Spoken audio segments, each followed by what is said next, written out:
तो नमस्कार मेरे प्यारे बच्चों, स्वागत है आपके अपने YouTube channel the PCM vision में। प्यारे बच्चों, आज के इस वीडियो के माध्यम से हम लोग जैक बोर्ड क्लास 10th के वायरल प्रश्नों को देखने वाले हैं। और ये जो क्वेश्चन पेपर है आपका, ये सोशल साइंस का क्वेश्चन पेपर है। ऐसे ही क्वेश्चन आप सभी के बोर्ड एग्जाम में देखने को मिलेगा। तो वीडियो पे आप लोग अंत तक बने रहें और चैनल पे पहली बार आए तो चैनल को सब्सक्राइब जरूर कीजिएगा। तो चलिए शुरू करते हैं और एक एक करके सारे क्वेश्चन को देख लेते हैं।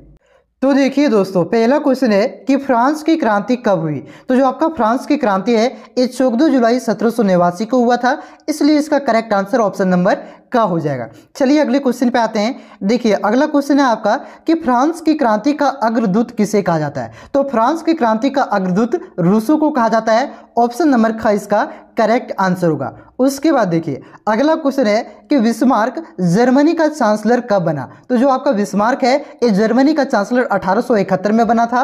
ऑप्शन नंबर घ इसका करेक्ट आंसर हो जाएगा। और ये पर्सा का चांसलर कब बना था आप लोग कमेंट करके जरूर बताइएगा। उसके बाद देखिए अगला क्वेश्चन है कि पहले तुम मनुष्य हो उसके बाद किसी देश के नागरिक या अन्य कुछ, यह कथन किसका है। तो ये जो कथन है आपका ये रूसो का ही है। ऑप्शन नंबर ग इसका करेक्ट आंसर हो जाएगा। उसके बाद देखिए अगला क्वेश्चन है कि विश्वकोश नामक ग्रंथ की रचना किसने की। तो जो आपका विश्वकोश नामक ग्रंथ है इसकी रचना दिदोरो ने किया था। तो ऑप्शन नंबर ग इसका करेक्ट आंसर हो जाएगा। देखिए मैं जितना भी क्वेश्चन आप सभी को करवा रहा हूँ ये क्वेश्चन आप सभी के बोर्ड एग्जाम में डायरेक्ट पूछे जाएंगे, इसलिए आप लोग वीडियो को जरा सा भी स्किप नहीं कीजिएगा।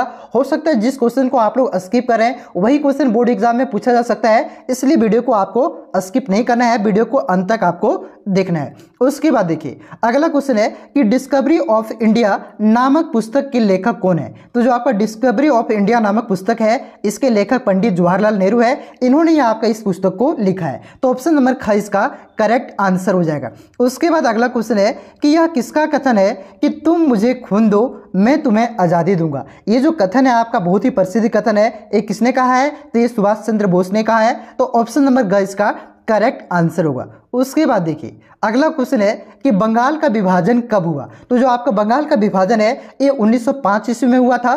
ऑप्शन नंबर ग इसका करेक्ट आंसर होगा। और बंगाल विभाजन के समय कौन गवर्नर जनरल थे आप लोग कमेंट करके जरूर बताइएगा। उसके बाद अगला क्वेश्चन है बच्चों कि संथाल विद्रोह के नेता कौन थे।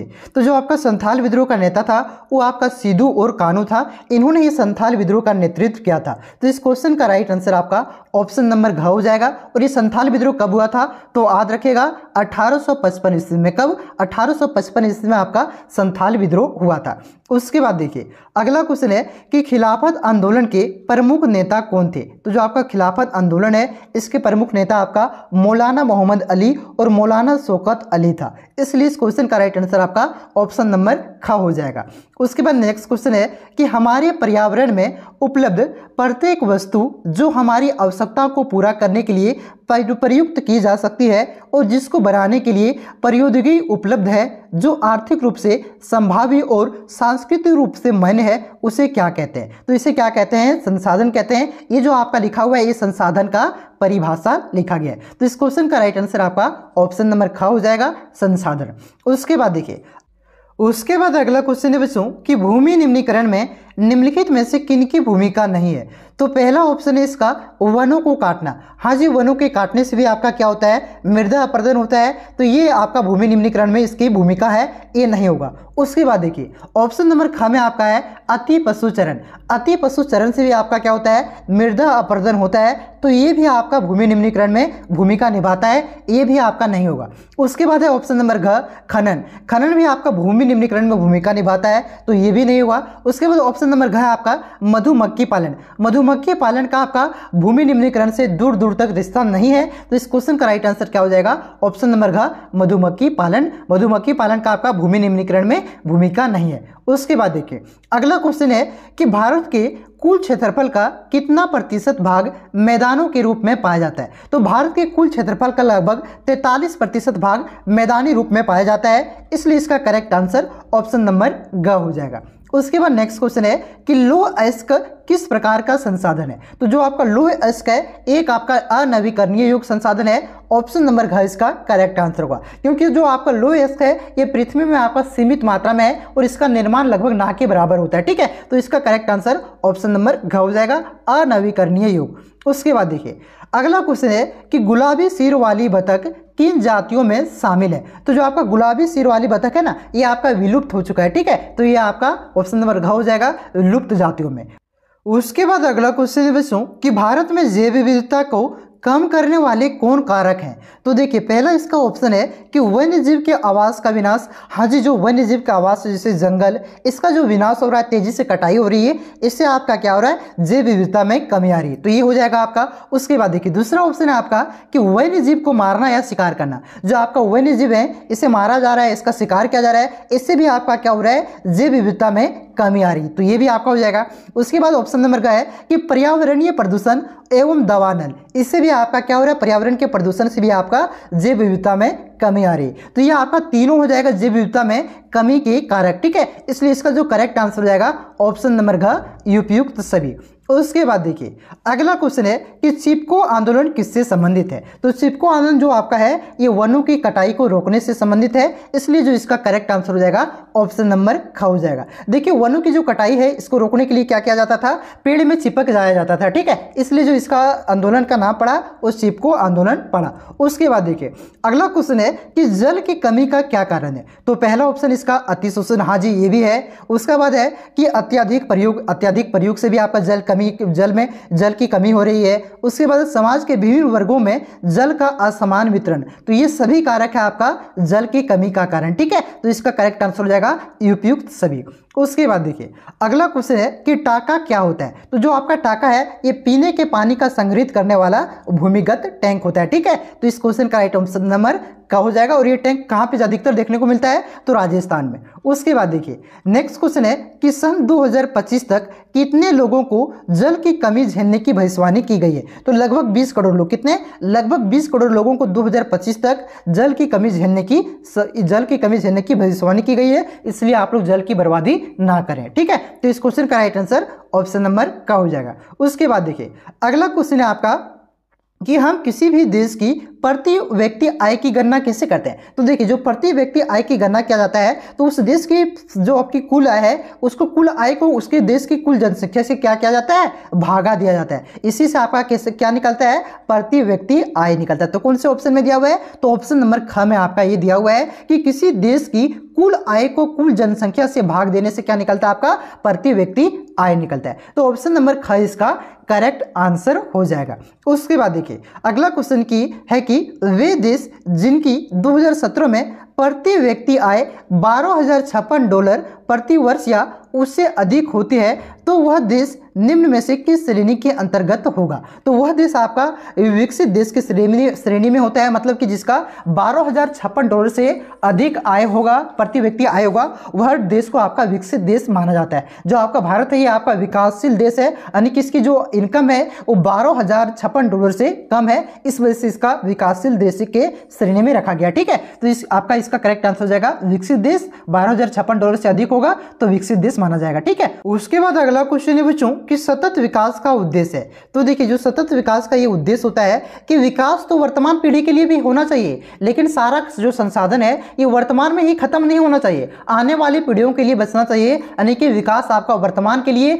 और आने वाली जो पीढ़ी है भविष्य के लिए भी होना चाहिए। तो कौन सा ऑप्शन में दिया गया है? देखिए आपका दिया गया है ऑप्शन नंबर ग में कि विकास वर्तमान के लिए एवं आने वाली पीढ़ी दोनों के लिए होना चाहिए। ठीक है, तो ऑप्शन नंबर ग इसका करेक्ट आंसर होगा। उसके बाद देखिए अगला क्वेश्चन है कि निम्नलिखित में से किस राज्य की साक्षरता दर सबसे अधिक है? तो जो आपका साक्षरता दर की बात किया जा रहा है तो जो आपका केरल है इसका सबसे साक्षरता दर सबसे अधिक है, लगभग 94% के आसपास इसकी साक्षरता दर है। ठीक है, एक बार डेटा को आप लोग मिला लीजिएगा, 94% से भी इसकी ज़्यादा साक्षरता दर है, मतलब कि ये सबसे ज़्यादा पढ़े लिखे राज्यों में से पहला स्थान रखता है। उसके बाद देखिए अगला क्वेश्चन है कि यदि एक देश की प्रति व्यक्ति आय 500 रुपया है तथा जनसंख्या 5000 है तो उस देश की कुल आय निम्न में से कौन होगी? तो देखिए अभी कुछ देर पहले आपका क्वेश्चन भी था कि किसी भी देश की प्रति व्यक्ति आय किस प्रकार निकाला जाता है? तो उस देश की जो आपकी कुल आय होती है उसको क्या किया जाता है? उसके कुल जनसंख्या से, कुल यहाँ पे लिख देता हूँ, कुल जनसंख्या से क्या किया जाता है? भाग दे दिया जाता है। ठीक है, तो देखिए यहाँ पे प्रति व्यक्ति आय इस प्रकार से निकाला जाता है। तो यहाँ पे देखिए प्रति व्यक्ति आय आपका क्वेश्चन में दिया गया है, कितना दिया गया है? तो 500 रुपया दिया गया है। ठीक है, उसके बाद देखिए आय दिया गया है क्या? कुल आय दिया गया है तो कुल आय यहाँ पे निकालना है, तो कुल आय का कुल आय यहाँ पे लिख देते हैं। उसके बाद देखिए नीचे आपका यहाँ पे 5000 जनसंख्या दिया गया है, तो यहाँ पे 5000 लिख दीजिए। ठीक है, अब इसको 5 आय को निकालने के लिए क्या करेंगे, कुल आय को निकालने के लिए इसको इधर ले आएंगे, तो ये भागा में तो चल जाएगा गुना में, तो यहाँ पे 3 0 2 0 5 0 और 5 25, यानी कि 25 और 5 0 किसमें, तो आपका ऑप्शन नंबर क में। ठीक है, तो ऑप्शन नंबर क इसका करेक्ट आंसर होगा। इस प्रकार से एक क्वेश्चन आपका निकालने का आएगा, आप लोग अवश्य निकालिएगा। उसके बाद देखिए अगला क्वेश्चन है कि निम्न में से कौन सी क्रियाकलाप द्वितीयक क्षेत्र के अंतर्गत आते हैं। तो देखिए द्वितीयक क्षेत्र के अंतर्गत वे क्रियाकलाप आते हैं जिसमें क्या होता है कि आपका विनिर्माण से संबंधित हो, जिसमें क्या होता है जो प्राकृतिक उत्पाद होते हैं उसका विनिर्माण किया जाता है। वे जो क्रियाकलाप होते हैं आपका किसके अंतर्गत आते हैं, तो ये आपका द्वितीयक क्षेत्र के अंतर्गत आता है। तो देखिए पहला ऑप्शन आपका कि इस क्षेत्र में वस्तुओं के स्थान पर सेवाओं का उत्पादन होता है। देखिए वस्तुओं के स्थान पर सेवाओं का उत्पादन किसमें होता है, तो ये आपका तृतीयक क्षेत्र में होता है, तो ये आपका नहीं हो जाएगा। उसके बाद देखिए दूसरा ऑप्शन है कि प्राकृतिक उत्पादों को विनिर्माण के द्वारा बदला जाता है। तो अभी कुछ देर पहले मैंने आपको बताया जो प्राकृतिक उत्पाद है, जैसे आपका गेहूं हो गया, चावल हो गया, ठीक है, ये सब आपका क्या है, प्राकृतिक उत्पाद है। आपका गेहूं मान के चलते हैं, गेहूं आपका प्राकृतिक उत्पाद हुआ। अब इसका क्या किया जाएगा, फैक्ट्री में विनिर्माण किया जाएगा और इसे क्या किया जाएगा, बिस्किट बनाया जाएगा, तो आटा बनाया जाएगा। तो ये जो विनिर्माण की प्रक्रिया हुई ना, ये आपका द्वितीयक क्षेत्र के अंतर्गत आता है। ठीक है, तो इसका करेक्ट आंसर ऑप्शन नंबर ख हो जाएगा। उसके बाद देखिए अगला क्वेश्चन है कि परछन बेरोजगारी का मतलब ऐसी स्थिति से जहां पे लोग क्या होते हैं, देखिए परछन बेरोजगारी में क्या होता है, लोग तो नियोजित होते हैं लेकिन जो वहां पे उसकी उत्पादकता होती है वो क्या होती है, शून्य होता है। ठीक है, तो इस क्वेश्चन का राइट आंसर ऑप्शन नंबर ग हो जाएगा। एग्जाम्पल के तौर पर समझ सकते हैं, मान के चलते कोई भी काम 5 व्यक्ति के लिए है, कितना व्यक्ति के लिए है, 5 व्यक्ति के यहाँ काम को पूरा कर सकता है। ठीक है, लेकिन इसमें टोटल कितना व्यक्ति लगा है, 7 व्यक्ति। ठीक है, ये आपका 5 व्यक्ति के लिए काम है लेकिन इसमें 7 व्यक्ति लगा हुआ है। ठीक है, तो यहाँ पे बेरोजगारी कितने व्यक्ति के लिए है, तो बेरोजगारी यहाँ पे 2 व्यक्ति के लिए है लेकिन यहाँ पे दिख नहीं रहा है, तो इसी को क्या कहते हैं, परछन बेरोजगारी कहा था। मतलब बेरोजगारी तो रहेगा ही रहेगा लेकिन दिखेगा नहीं, उसी को क्या कहते हैं, परछन बेरोजगारी कहते हैं। उसके बाद देखिए अगला क्वेश्चन है कि 14 तथा 15 वर्ष की आयु के स्कूल जाने वाले कुल बच्चों का उस आयु वर्ग के कुल बच्चों के साथ प्रतिशत क्या कहलाता है, तो इसे निवल उपस्थिति अनुपात कहा जाता है। क्या कहा जाता है, निवल उपस्थिति अनुपात कहा जाता है। तो ऑप्शन नंबर का इसका करेक्ट आंसर होगा। उसके बाद देखिए अगला क्वेश्चन है कि संगठित क्षेत्र का सही अर्थ चुने। तो देखिए पहला ऑप्शन है आपका कि यह उन उद्योगों में शामिल होता है जहां रोजगार की शर्तें नियमित होती है, यानी कि यहाँ पे आपका रोजगार जाने की संभावना नहीं रहती है, तो यही इसका करेक्ट आंसर हो जाएगा। तो ये आपका संगठित क्षेत्र का अर्थ हो जाएगा, सही अर्थ ऑप्शन के अनुसार। ठीक है, तो ऑप्शन नंबर का इसका करेक्ट आंसर हो जाएगा। जिससे आपका सरकारी नौकरी हो गया, जितने भी सरकारी नौकरी आता ना आपका सारा संगठित क्षेत्र के अंतर्गत आता है, इसमें कभी भी आपका जॉब जाने की संभावना नहीं रहता है। गलत काम कीजिएगा तब जाएगा ही जाएगा, लेकिन उस तरह से आपका मात्र 99% क्या रहता है, मतलब 99% आपका जॉब सिक्योर रहता है। इस वजह से सभी लोग क्या होते हैं, सरकारी नौकरी के पीछे भागते हैं। ठीक है, तो ऑप्शन नंबर का इसका करेक्ट आंसर होगा। उसके बाद अगला क्वेश्चन है कि कौन से क्षेत्र को सेवा क्षेत्र भी कहा जाता है। तो जो आपका तृतीयक क्षेत्र है इसे सेवा क्षेत्र भी कहा जाता है। ऑप्शन नंबर ग इसका करेक्ट आंसर होगा। उसके बाद देखिए अगला क्वेश्चन है कि सत्ता के साझेदारी के क्षैतिज वितरण में के अंतर्गत कौन शामिल है। तो जो आप एक होता है आपका क्षैतिज वितरण, एक होता है आपका ऊर्ध्वाधर वितरण। देखिए क्षैतिज वितरण में आपका विधायिका, कार्यपालिका और न्यायपालिका शामिल होता है। ठीक है, तो कौन से ऑप्शन में दिया है, ऑप्शन नंबर ग में, इसलिए ऑप्शन नंबर ग इसका करेक्ट आंसर होगा। और एक आपका होता है ऊर्ध्वाधर वितरण, इसमें आपका कौन कौन सा शामिल होता है, तो केंद्र सरकार, राज्य सरकार और स्थानीय सरकार इसमें आपका ऊर्ध्वाधर वितरण में शामिल होता है। दोनों को ध्यान रखिएगा। ठीक है, उसके बाद देखिए अगला क्वेश्चन है कि यूरोपीय संघ का मुख्यालय कहाँ अवस्थित है। तो जो आपका यूरोपीय संघ का मुख्यालय है ये आपका ब्रुसेल्स में, कहाँ पे, ब्रुसेल्स में स्थित है। तो ऑप्शन नंबर ग इसका करेक्ट आंसर हो जाएगा। उसके बाद देखिए अगला क्वेश्चन है कि सामुदायिक सरकार किस देश से संबंधित है। तो जो आपका सामुदायिक सरकार है ये आपका बेल्जियम से संबंधित है। आप लोगों ने नागरिक शास्त्र में पढ़ा होगा। ठीक है, तो ऑप्शन नंबर ख इसका करेक्ट आंसर हो जाएगा। उसके बाद देखिए अगला क्वेश्चन है कि बेल्जियम में डच भाषा बोलने वालों की आबादी कितनी थी। तो जो आपका बेल्जियम है इसमें डच भाषा बोलने वालों की आबादी कितनी थी, तो 59% था। कितना, 59%। ऑप्शन नंबर घ इसका करेक्ट आंसर हो जाएगा। देखिए अगला क्वेश्चन है कि सत्ता की साझेदारी के ऊर्ध्वाधर वितरण में से निम्न में से कौन संबंधित है? तो अभी कुछ देर पहले मैंने आपको बताया जहां पे आपका क्षैतिज वितरण के बारे में बताया, ठीक है। तो इसका आप लोग कमेंट करके बताइएगा, ठीक है, नहीं तो वीडियो के अंत तक मैं आपको बताता हूं, क्योंकि मैंने अभी कुछ देर पहले आपको बताया होगा। तो कमेंट कीजिए जल्दी से। उसके बाद देखिए अगला क्वेश्चन है कि इनमें से कौन संघ सूची का विषय है? तो इसका जो सही उत्तर हो जाएगा आपका ऑप्शन नंबर ख, प्रतीक्षा, विदेशी मामले, बैंकिंग, ये सब जो आपका क्या है, इस संघ सूची का विषय है, इसलिए इसका आंसर क्या हो जाएगा, ऑप्शन नंबर ख हो जाएगा। देखिए शिक्षा, वन, विवाह, ये सब क्या है, ये आपका समवर्ती सूची का विषय है। बाकी बात पुलिस, व्यापार, कृषि, ये सब किसका विषय है? तो ये आपका है, ये राज्य सूची का विषय। किसका? राज्य सूची का विषय है, ठीक है। व्यापार यहाँ पे नहीं होगा, काट दीजिएगा, सिर्फ पुलिस और कृषि आपका राज्य सूची का विषय है। आपका जो हो गया शिक्षा, वन, ये सब, वन, विवाह, ये सब आपका समवर्ती सूची का विषय है। बाकी बात इसमें क्या पूछा है, तो संघ सूची जो आपका प्रतीक्षा, विदेशी मामले, बैंकिंग है, ये आपका संघ सूची के अंतर्गत आता है। उसके बाद देखिए अगला क्वेश्चन है कि हमारे देश में राजभाषा हिंदी को बोलने वालों का प्रतिशत कितना है? तो जो हमारे देश में है ना, ये लगभग 40%, कितना, 40% लोग हमारी जो राजभाषा है हिंदी को बोलते हैं, इसलिए इसका करेक्ट आंसर ऑप्शन नंबर घ हो जाएगा। बाकी 60% का इंग्लिश बोलते नहीं रे बच्चों, 60% आपका अलग अलग जो रीजनल लैंग्वेज यानी कि क्षेत्रीय भाषा है, जैसे संथाली यहाँ पे बोलते हैं, वो आप तमिल जाइएगा, तमिलनाडु जाइएगा तो तमिल, तेलंगाना जाइएगा तो वहाँ पे आपका तेलुगु बोलते हैं, ठीक है। तो हर जगह अलग अलग 60% भाषाएं बोली जाती है, बाकी जो 40% है वो हिंदी बोलते हैं। आप कौन सी भाषा बोलते हैं कमेंट करके जरूर बताइएगा। उसके बाद देखिए अगला क्वेश्चन है कि भारत की अनुसूचित भाषाओं में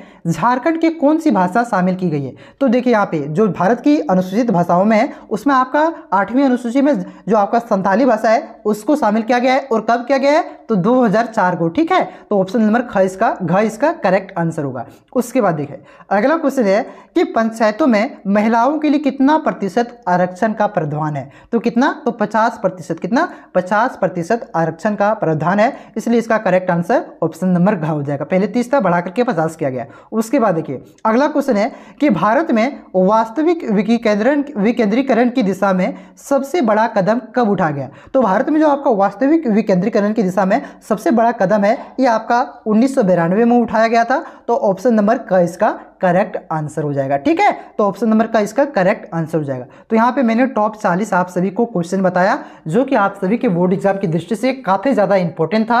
अगर आप लोगों का कमेंट आया तो और भी क्वेश्चन लेकर के आऊंगा, और कौन से सब्जेक्ट का आपको चाहिए, इंग्लिश का चाहिए कि मैथ का चाहिए, आप लोग कमेंट करके जरूर बताएं। और क्या इसका सब्जेक्टिव क्वेश्चन आना चाहिए कि नहीं, आप लोग इसे भी कमेंट करके जरूर बताएं, ठीक है। और चैनल पे पहली बार हैं तो चैनल को सब्सक्राइब जरूर कीजिएगा, क्योंकि इसी प्रकार के कंटेंट इस चैनल के माध्यम से अपलोड किया जाता है। और अभी और भी वीडियो अपलोड करने वाला हूं, ताकि आप सभी की एग्जाम की जो तैयारी है वो धाकड़ तरीके से हो सके, ठीक है। तो वीडियो अच्छा लगा तो वीडियो को लाइक करके शेयर जरूर करेंगे। मिलते हैं नेक्स्ट वीडियो में, तब तक के लिए जय हिंद, जय भारत, जोहार झारखंड।